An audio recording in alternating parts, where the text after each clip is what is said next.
Oi, alunos e alunas, tudo bem? Eu sou a doutora Franlix e vou te ensinar a mecânica ventilatória. O nosso sistema respiratório, ele é responsável primordialmente por captar o oxigênio da atmosfera terrestre para que nós possamos oxigenar os nossos tecidos, bem como por expelir o gás carbônico, que é um dos produtos do nosso metabolismo tecidual. Na aula de hoje eu quero mostrar para vocês quais são os principais processos que estão envolvidos na nossa respiração, bem como as pressões que são importantes nesse processo. A inspiração é a entrada de ar nos nossos pulmões e a expiração é a saída de ar dos nossos pulmões. Tanto na inspiração quanto na expiração, nós temos duas estruturas bastante importantes que estão participando desses processos. Uma delas é o músculo diafragmático e a outra são as costelas. Na inspiração, que é a entrada de ar nos nossos pulmões, o nosso diafragma ele se contrai. Ao mesmo tempo que eu tenho uma contração desse músculo estriado esquelético, eu vou ter uma elevação das minhas costelas, fazendo com que o volume pulmonar ele fique muito maior. Para que essas costelas elas sejam elevadas, eu tenho a participação de alguns músculos que eu representei aqui para vocês em laranja. Então aqui o número 1 são os músculos intercostais externos, que junto com o músculo serrátil anterior vai fazer a elevação das costelas. Ainda eu tenho os músculos escalenos e o esternocleidomastoideo, que é um músculo também importante para a elevação das nossas costelas. Então, novamente, inspiração, a gente eleva as costelas e o diafragma ele se contrai. Já no processo da expiração, na fisiologia nós consideramos como um movimento passivo. Por quê? Porque nós temos o diafragma relaxando, então ele vai elevar novamente, já auxiliando na saída do nosso ar. Junto com o relaxamento do diafragma, eu tenho também a elasticidade pulmonar, ou seja, o pulmão querendo voltar para o seu tamanho original. E eu ainda tenho o auxílio dos músculos intercostais internos e os músculos abdominais, reto-abdominais, que irão contrair e auxiliar a expulsão do nosso ar. Bom, uma vez que nós já entendemos os dois processos, eu quero mostrar para vocês quais são as principais pressões envolvidas no movimento de gases. No sistema respiratório, a gente sempre fala um pouquinho de física. Então eu fiz aqui um gráfico para facilitar o entendimento de vocês, onde eu relaciono o volume pulmonar em rosa, mensurado em litros, e também três pressões bastante importantes, que é a pressão alveolar, a pressão transpulmonar e a pressão pleural. Todas elas representadas aqui na unidade de centímetros por água. Bom, vamos começar falando na pressão pleural. O que é a pressão pleural? Para nós entendermos isso, precisamos voltar um pouquinho lá na anatomia, onde nós estudamos que nos nossos pulmões nós temos a pleura visceral ou pleura pulmonar, que é uma membrana que recobre os nossos pulmões, tá? Depois nós temos uma pleura parietal, que é uma pleura um pouco mais externa, e entre as duas eu tenho um líquido que eu chamo de líquido pleural, ok? O que é a pressão pleural? É justamente a pressão desse líquido que está localizado entre as nossas pleuras. Uma observação bem importante aqui de vocês anotarem é que a minha pressão pleural ela é sempre negativa. Bom, a pressão alveolar é a pressão que está dentro dos alvéolos.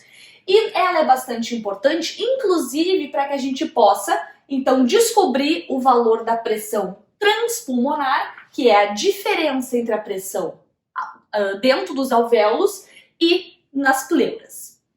Aqui em cima vocês podem observar o volume pulmonar, que seria então a diferença né, de quantidade, vamos dizer assim, de ar dentro dos meus pulmões. Uma vez que nós vimos isso, eu quero mostrar para vocês o quê? Quais são as forças que estão sendo relacionadas no processo da inspiração e quais são aquelas forças importantes na expiração. Vamos começar aqui com a inspiração. Lembra que eu falei para vocês o quê? A pressão pleural, ela é sempre negativa. Aqui no meu gráfico, ela está partindo em torno de menos 5 centímetros de água. Quando nós iniciamos a inspiração, notem que a pressão pleural ela fica mais negativa ainda, indo para em torno de menos 7, mais ou menos. Ao mesmo tempo que essa pressão pleural está diminuindo, o que está acontecendo com o meu volume pulmonar? Está aumentando.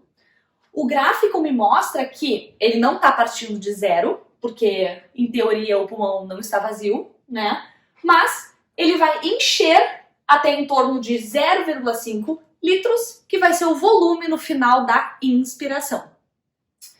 Depois, o que acontece? Na expiração, essas grandezas elas se invertem. Ou seja, na expiração, eu vou ter o retorno do valor menos 7 ali, mais ou menos, para o valor inicial, que é menos 5. Ainda continua negativo. Porém, esse retorno para um número um pouco menos negativo, de qualquer maneira é negativo, vai fazer com que a gente tenha a expulsão e a redução do volume de ar, permanecendo ali um volume residual dentro do pulmão. A pressão alveolar, como eu disse anteriormente, é a pressão dentro dos alvéolos. Essa pressão ela não varia muito. Ela começa aqui em torno de zero, tá? Zero ele é um valor de referência do valor atmosférico, da pressão atmosférica. Quando a glote está aberta, nós temos uma igualdade de pressão dentro dos alvéolos e na atmosfera, que é representada aqui por zero. O que acontece? Quando ocorre a inspiração, essa pressão alveolar ela fica ligeiramente mais negativa, em torno de menos 1, e lá na minha expiração, essa pressão vai retornar para mais 1 em média, tá? O que eu acho bastante importante de vocês absorverem, inclusive desse gráfico, e eu acho muito bacana quando a gente faz correlações com coisas práticas, e aí fica um pouco mais fácil da gente gravar. Existe um fenômeno que nós chamamos de pneumotórax, tá? O que é o pneumotórax? Imagina uma coisa bem trágica, assim, um trauma da caixa torácica, uma facada, um tiro de revólver, por exemplo, no qual eu tenho um ferimento aberto, tá? E nessa situação eu vou ter uma igualdade de pressões, ou seja, eu vou perder a minha pressão negativa dentro das minhas pleuras. Uma vez que eu perco essa pressão negativa, eu não consigo mais ter movimento de gases. Por quê? Porque os gases, eles se deslocam onde eu tenho maior pressão para onde eu tenho menor pressão. Então, essa pressão pleural, ela é mantida sempre negativa para garantir o movimento dos gases. E por que ela é negativa? Devido a duas forças. A primeira força é uma espécie de sucção, uma drenagem que está acontecendo através do sistema linfático, está drenando aquele líquido constantemente, vai criar uma pressão negativa. E o diafragma, que é aquele músculo que eu disse lá no início, que ele é muito importante, quando ele vai fazer a sua contração, ele também cria uma pressão negativa dentro ali da caixa torácica. Então, essa pressão negativa ela é muito importante para que os gases eles consigam se movimentar. Num outro momento, na aula de trocas gasosas, nós vamos entender de que forma que esse movimento ocorre. O objetivo da aula de hoje era que vocês tivessem um panorama muito importante sobre essas trocas gasosas que têm relação muito com a física. Muito obrigada pela atenção e até mais. Gostou dessa aula? Então eu quero te convidar a fazer parte dessa turma e acessar todas as aulas do meu curso. Você vai poder assistir a qualquer momento, quantas vezes quiser. Quero te lembrar que esse é um investimento que visa promover o seu sucesso acadêmico e profissional.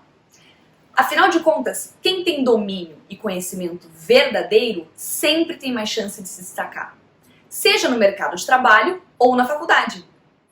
Então, se você quer continuar aprendendo, eu vou te dizer duas coisas que vão te motivar ainda mais. A primeira é que eu te dou garantia total de satisfação. Isso quer dizer que você pode começar a assistir às aulas do meu curso e, se você não gostar, eu devolvo o seu dinheiro. Isso mesmo, sem rodeios. Num período de 7 dias, você pode solicitar o reembolso do seu investimento. Agora a segunda é ainda melhor. Presta atenção. Agora e somente agora, você pode ter acesso vitalício ao meu curso e usufruir de todas as novas aulas que eu inserir na plataforma. Gostou? Então aproveita agora essa promoção de lançamento e seja muito bem-vindo ao Netflix. Um beijão e nos vemos em breve.